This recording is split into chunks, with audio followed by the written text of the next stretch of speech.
జనానికి అందరికీ చెప్పేది రెండో పార్ట్ చెప్తున్నాడండి ఆయన. ఆ తర్వాత ఈ మా కింద ఉన్న మిగతా సభ్యులు పైకి వచ్చారండి. ఆ పైకి వచ్చినా మేము అంతమంది లోపల పట్టమండి, జస్ట్ 10-8 మంది తప్పించి మిగతా వాళ్ళు పట్టమండి మేము.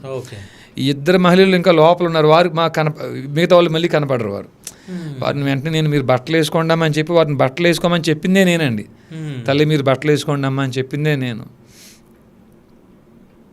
సో అంటే బట్టలు వేసుకోమని మీరు చెప్పడం జరిగింది. అంటే మీరు అక్కడ ఉన్నప్పుడు వాళ్ళు వెళ్ళిపోయారా, అక్కడే లేదు ఉన్నారండి, ఉన్నారు. వారు వెళ్ళిపోలేదు, వారు అక్కడే ఉన్నారండి వారు. ఓకే. అంటే మీరు ఇప్పుడు నలుగురు ఉన్నప్పుడు వీడియో తీసిరా మీరు? అంటే ప్రత్యేకంగా నా ఫోన్ కింద పడిపోయిన తర్వాత వీడియో కాదండి, నా వెనకాల ఉన్న వాళ్ళు ఒకళ్ళిద్దరు వీడియో కూడా రికార్డ్ అయ్యి ఉండొచ్చేమో. రెండోది వాళ్ళనమ్మ మీరు బట్టలు కట్టుకోండి అని నేను ఆ ఉండే చిన్న డోర్ నేనే దగ్గరికి లాగానండి నేను. ఓకే. అంటే చిన్న పార్టీషన్లా ఉందండి, మీరు బట్టలు కట్టుకోండి అమ్మ. ముగ్గురు నగ్నంగానే ఉన్నారు? లేదండి, లేదు. ఒక ఆవిడేమో పూర్తి నగ్నంగా ఉంది, రంగరాజన్ గారు, ఇంకొక ఆవిడ వీరు అర్ధనగ్నంగా ఉన్నారని అంతే.